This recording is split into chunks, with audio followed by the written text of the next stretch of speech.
السلام عليكم ورحمة الله وبركاته. بسم الله والحمد لله والصلاة والسلام على رسول الله وعلى آله وصحبه ومن والاه أما بعد. حمد ثناء اور درود و سلام کے بعد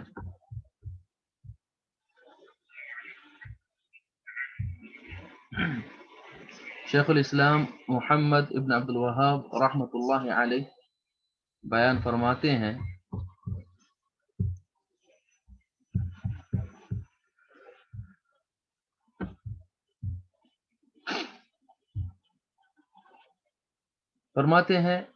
القاعدۃ الاولی،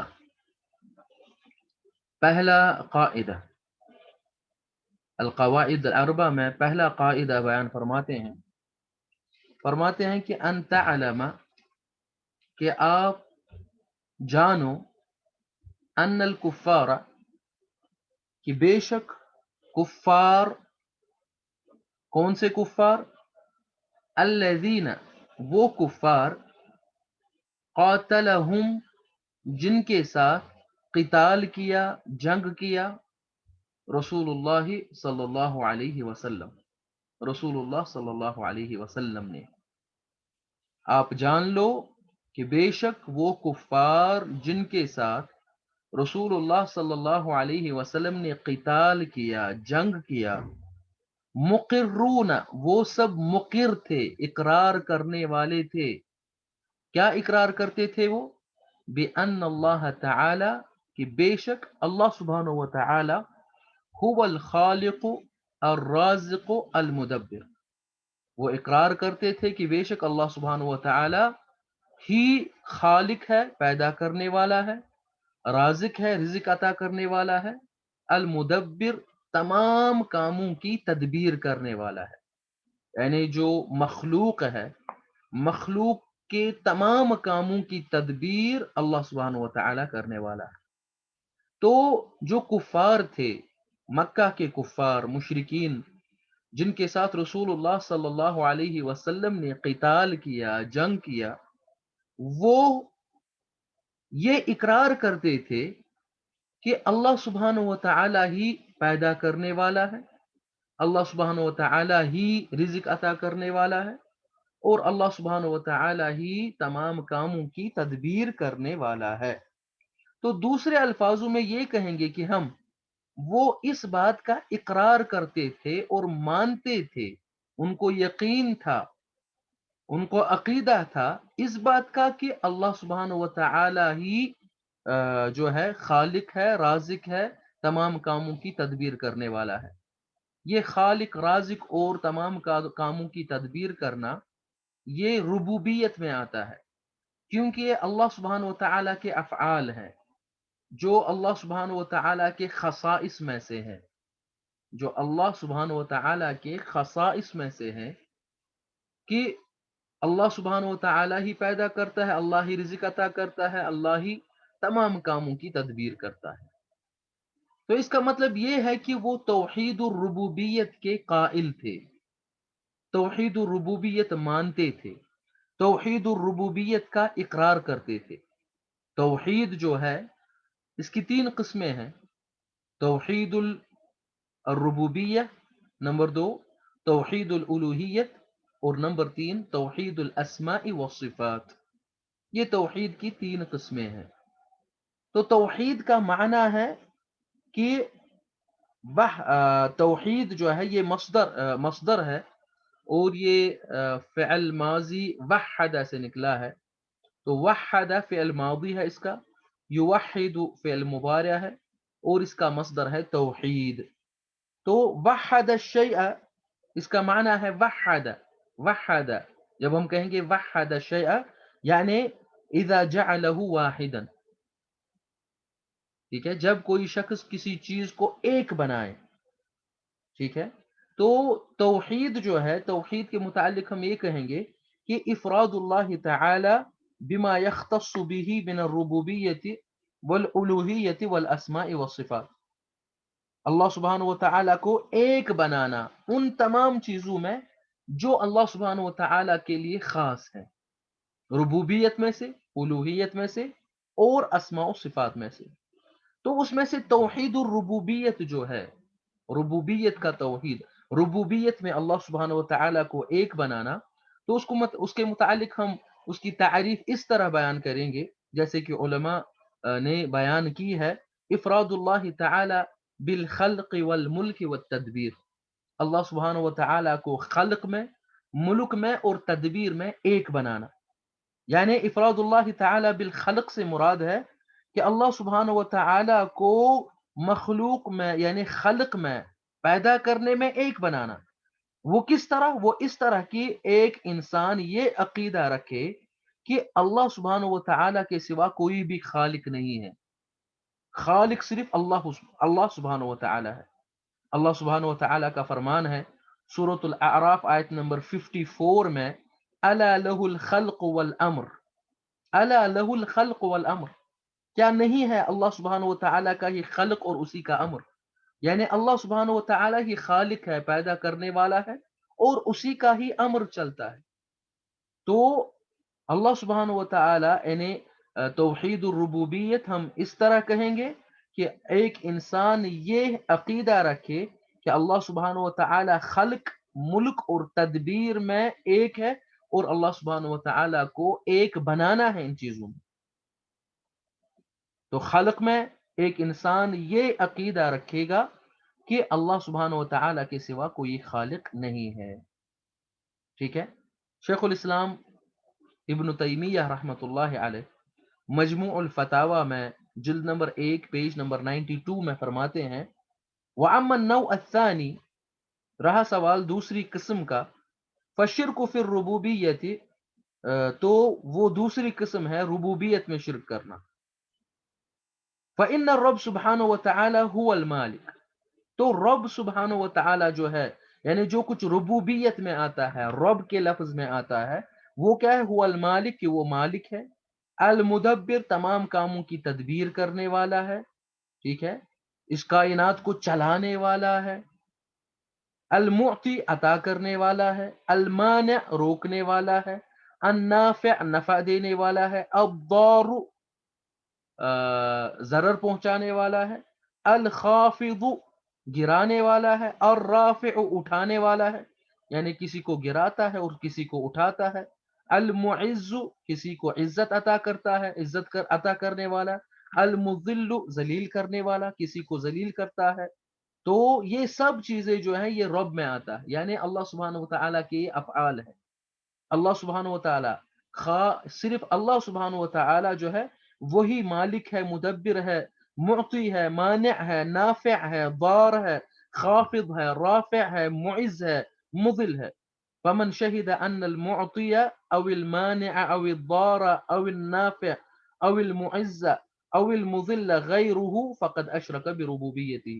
شیخ الاسلام ابن تیمیہ رحمہ اللہ فرماتے ہیں: تو اگر کوئی شخص یہ عقیدہ رکھے، یہ گواہی دے کہ دینے والا، روکنے والا، نفع پہنچانے والا، نقصان پہنچانے والا، عزت عطا کرنے والا، ذلیل کرنے والا اللہ کے سوا کوئی اور ہے، تو اس نے اللہ سبحانہ و تعالیٰ کی ربوبیت میں شرک کیا.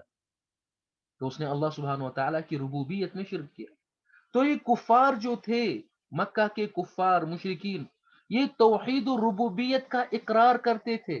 تو یہ مانتے تھے کہ اللہ سبحانہ و تعالی ہی خالق ہے، وہی مالک ہے، وہی عطا کرنے والا ہے، وہی روکنے والا ہے، وہی نفع دینے والا ہے، وہی نقصان پہنچانے والا ہے، وہی عزت عطا کرنے والا ہے، وہی ذلیل کرنے والا ہے، وہی بلندی عطا کرنے والا ہے، وہی گرانے والا ہے.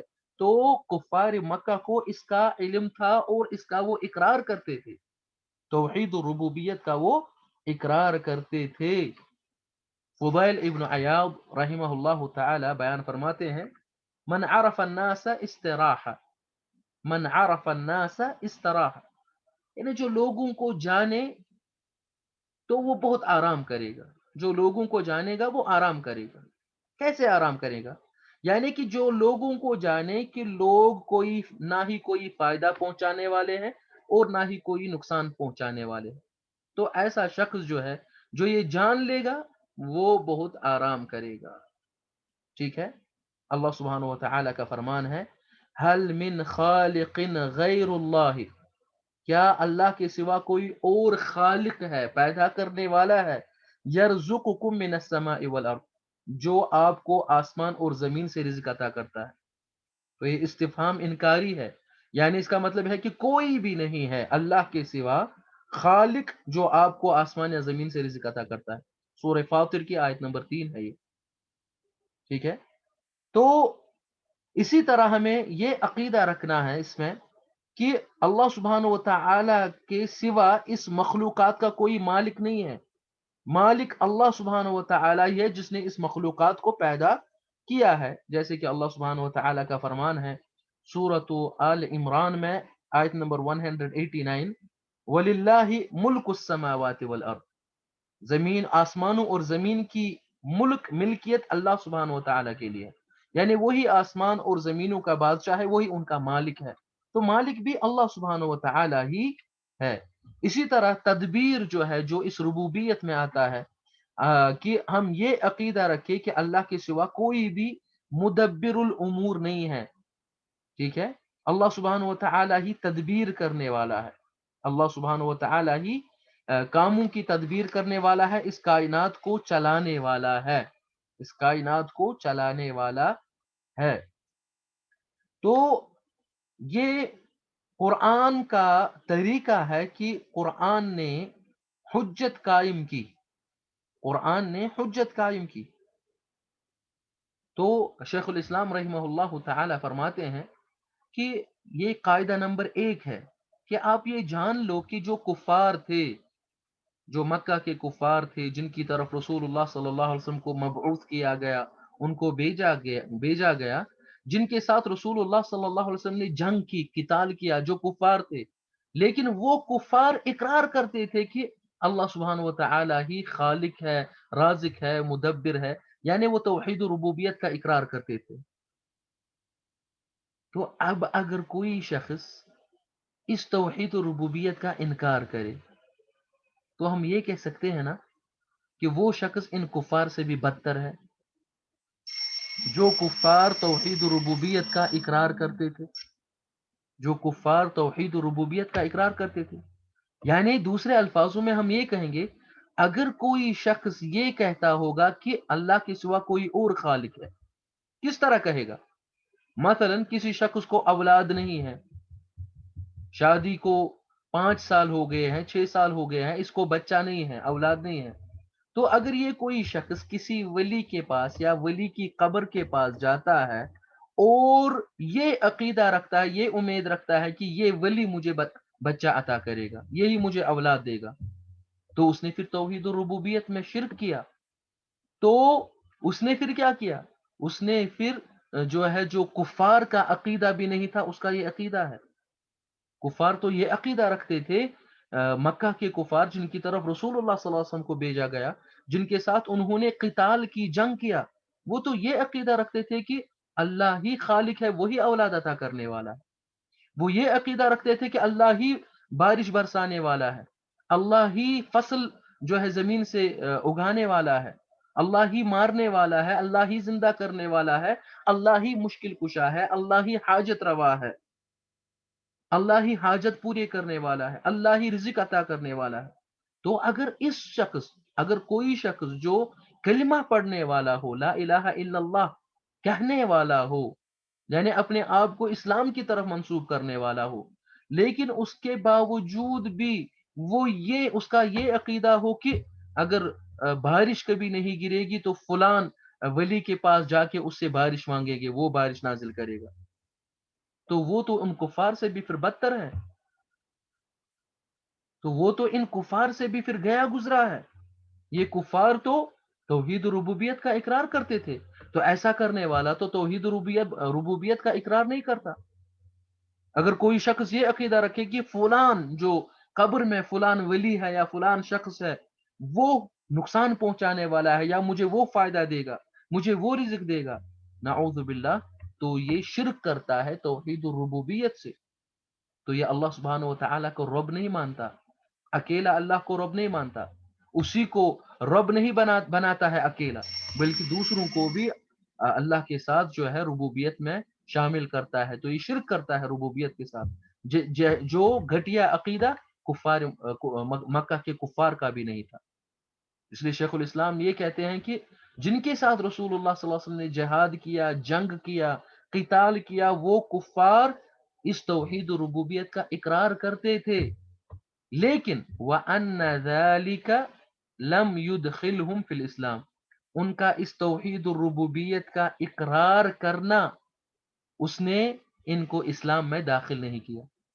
یعنی ان کا یہ ماننا کہ اللہ ہی ہمارا خالق ہے، مالک ہے، تمام چیزیں عطا کرنے والا وہی ہے، وہی ہمارے کاموں کا مدبر ہے، وہی زندہ کرنے والا ہے، وہی مارنے والا ہے، وہی ہمارے حاجات پورے کرنے والا ہے، وہی ہمیں مدد کرنے والا ہے. ان کا یہ عقیدہ تھا، لیکن اس کے باوجود بھی وہ اسلام میں داخل نہیں ہوئے. اس چیز نے اس کو اسلام میں داخل نہیں کیا، اس کی وجہ سے وہ مسلمان نہیں ہوئے، بلکہ رسول اللہ صلی اللہ علیہ وسلم نے اس کے باوجود بھی ان کے ساتھ جنگ کیا، قتال کیا.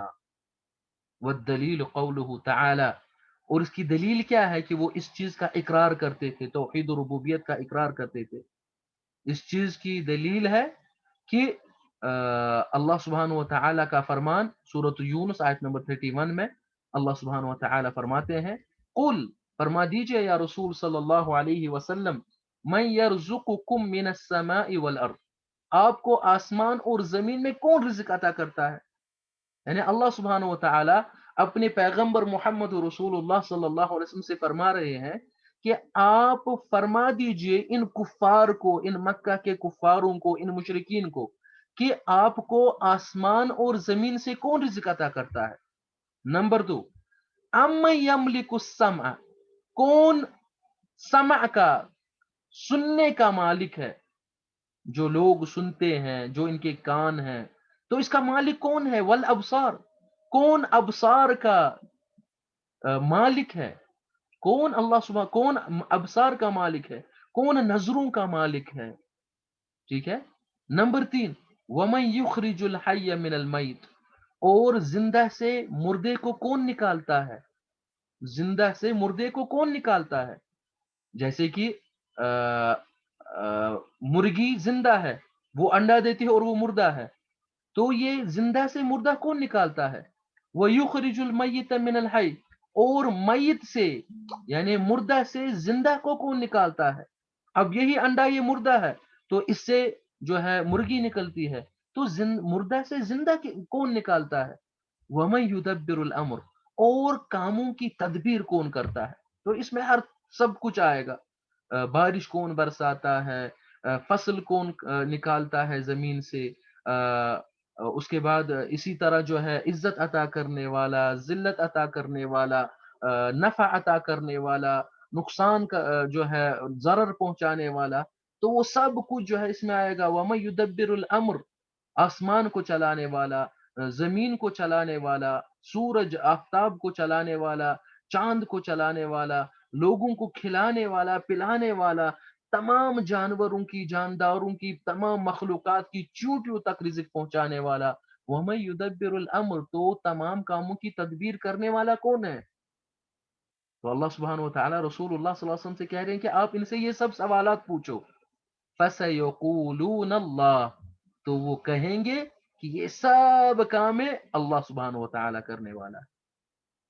ہمیں آسمان اور زمین سے رزق عطا کرنے والا اللہ ہے، وہی ہمارے کانوں اور ہماری آنکھوں کا مالک ہے، ہمارے سننے اور دیکھنے کا مالک ہے، اسی نے ہمیں یہ عطا کیا.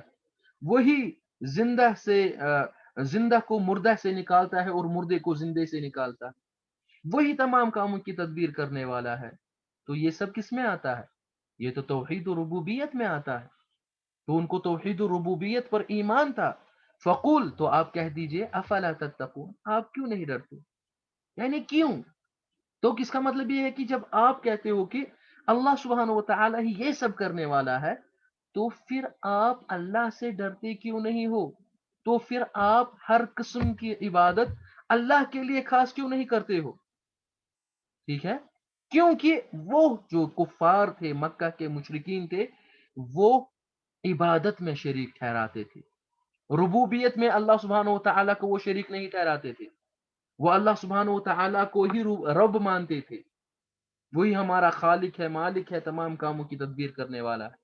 اللہ کو ہی رب مانتے تھے، لیکن وہ الوہیت میں اللہ سبحانہ و تعالیٰ کو شریک ٹھہراتے تھے، اللہ کے ساتھ ساتھ دوسروں کی بھی وہ عبادت کرتے تھے، ٹھیک ہے؟ تو اللہ سبحانہ و تعالیٰ نے قرآن میں جو ہے یہ طریقہ اپنایا ہے کہ اللہ سبحانہ و تعالیٰ نے ان پر حجت قائم کر دی، کیونکہ انہوں نے اقرار کیا کہ اللہ ہی ہمارا خالق ہے، اللہ ہی یہ سب کچھ ہمیں عطا کرنے والا ہے، تو جس کا انہوں نے انکار کیا اس پر جو ہے اللہ سبحانہ و تعالیٰ نے ان پر اس سے حجت قائم کی۔ اسی لیے اللہ سبحانہ و تعالیٰ نے مشرکین پر انکار کرتے ہوئے فرمایا ایشرکون، کیا یہ عبادت میں شریک ٹھہراتے ہیں اللہ سبحانہ و تعالیٰ کو؟ کس کو شریک ٹھہراتے ہیں؟ ما لا یخلق شیئا، جو کسی چیز کو پیدا نہیں کرتا، پیدا کرنے والا تو اللہ ہے، ان کو تو پتا ہے پیدا کرنے والا اللہ ہے، ان کو تو پتا ہے جس کی ہم اللہ کے سوا عبادت کرتے ہیں وہ پیدا نہیں کرتے، کیا یہ شریک ٹھہراتے ہیں اس شخص کو، اس ولی کو، اس بت کو، اس چیز کو جو پیدا نہیں کرتا، جو کسی چیز کو پیدا نہیں کرتا، وہم یخلقون، جبکہ انہی کو پیدا کیا گیا ہے، جبکہ انہی کو پیدا کیا گیا ہے، انہی کو پیدا کیا جاتا ہے، اللہ سبحانہ و تعالیٰ نے ہی ان کو پیدا کیا ہے۔ سورۃ الاعراف آیت نمبر 91 میں اللہ سبحانہ و تعالیٰ فرماتے ہیں۔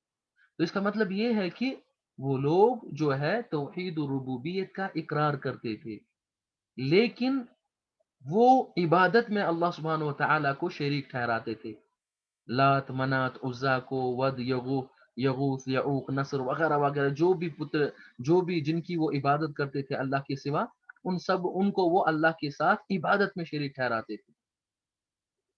ان کو یہ پتا تھا شاید کہ اللہ سبحانہ و تعالیٰ ہم سے اس چیز میں راضی ہے کہ ہم اللہ کے سوا ان کی عبادت کرتے ہیں، تو ان کا ان سبو چیزوں کا کہ اللہ ہی ہمارا خالق ہے، توحید و ربوبیت کا جو اقرار وہ کرتے تھے، اس چیز نے ان کو اسلام میں داخل نہیں کیا۔ تو اس کا مطلب یہ ہے کہ اتنا کافی نہیں ہے مسلمان ہونے کے لیے، موحد ہونے کے لیے، اتنا کافی نہیں ہے کہ ایک انسان صرف توحید و ربوبیت کا ہی اقرار کرے، بلکہ توحید کی جو تینوں قسمیں ہیں ان تینوں قسموں کا اقرار کرے، اور ان تینوں قسموں میں ربوبیت میں بھی، الوہیت میں بھی یعنی عبادت میں بھی، اور اللہ کے تمام اسماء و صفات میں بھی اللہ سبحانہ و تعالیٰ کو ایک بنائے، ہر قسم کی عبادت صرف اللہ کرے، اللہ کی کرے، جیسے کہ اللہ سبحانہ و تعالیٰ فرماتے ہیں وما امروا، اور ان کو حکم دیا گیا تھا کہ الا لیعبدوا اللہ، صرف اسی چیز کا کہ وہ صرف اللہ کی عبادت کرے،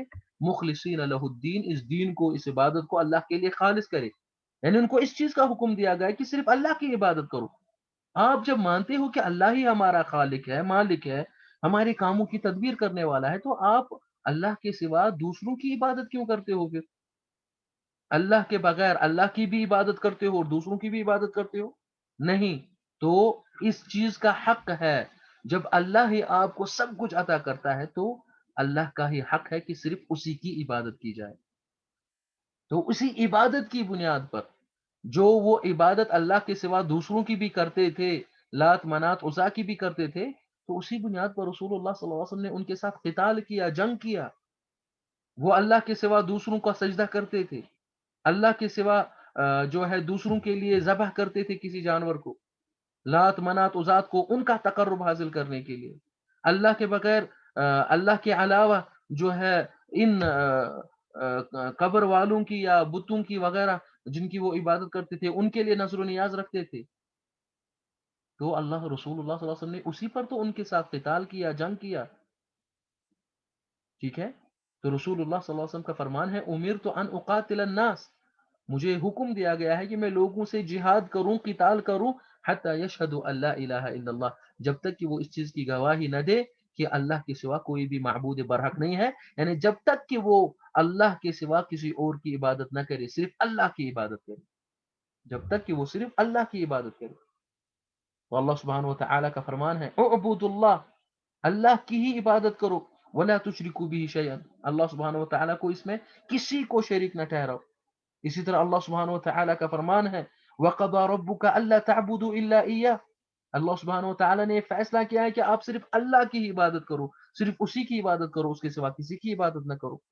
اللہ سبحانہ و تعالیٰ کا فرمان ہے وَلَقَدْ بَعَثْنَا فِي كُلِّ أُمَّةٍ رَسُولًا، بے شک ہم نے ہر ایک امت میں رسول بھیجا ہے أَنِ اعْبُدُوا اللَّهَ وَاجْتَنِبُوا الطَّاغُوتَ، کہ آپ صرف اللہ کی عبادت کرو اور طاغوت سے اجتناب کرو. فَلَا تَجْعَلُوا لِلَّهِ أَنْدَادًا وَأَنْتُمْ تَعْلَمُونَ، بس اللہ سبحانہ و تعالیٰ کے ساتھ کسی کو ند نہ بناؤ، اللہ کے جیسا نہ بناؤ، اللہ کے سوا کسی کی عبادت نہ کرو حالانکہ آپ جانتے. تو بہت ساری ایسی آیات ہیں جن میں اللہ سبحانہ و تعالیٰ نے صرف اپنی ہی عبادت کا حکم دیا ہے. تو یہ ایک اہم قاعدہ ہے جو ہمیں یاد رکھنا ہے کہ کفار جو تھے، مکہ کے کفار مشرکین جن کے ساتھ رسول اللہ صلی اللہ علیہ وسلم نے قتال کیا، جنگ کیا، ان کو دعوت دی اسلام قبول کرنے کی، وہ تو اللہ کو رب مانتے تھے اور یہ سب چیزیں جو بھی ربوبیت میں آتا ہے وہ اس کا اقرار کرتے تھے، لیکن اس کے باوجود بھی رسول اللہ صلی اللہ علیہ وسلم نے ان کو جو ہے ان کے ساتھ جنگ کیا اور اس وجہ سے وہ اسلام میں داخل نہیں ہوئے. یعنی کہ اس چیز نے جو کہ اللہ کو ہی رب ماننا تو یہ اسلام کے لیے کافی نہیں ہے کہ اسی سے کسی کو مسلمان کہا جائے. تو اس کے لیے کافی نہیں ہے جب تک کہ وہ ہر قسم کی عبادت صرف اللہ کی نہ کرے اور اسماء و صفات میں بھی اللہ کو ایک نہ بنائے. ٹھیک ہے، تو اس قاعدے کو یاد رکھنا ہے اور مد نظر رکھنا ہے. اس کے بعد انشاءاللہ تعالی ہم دوسرے قاعدے پہ آئیں گے. وصلی اللہ تعالی علی خیر خلقہ محمد وعلی آلہ وصحبہ وسلم.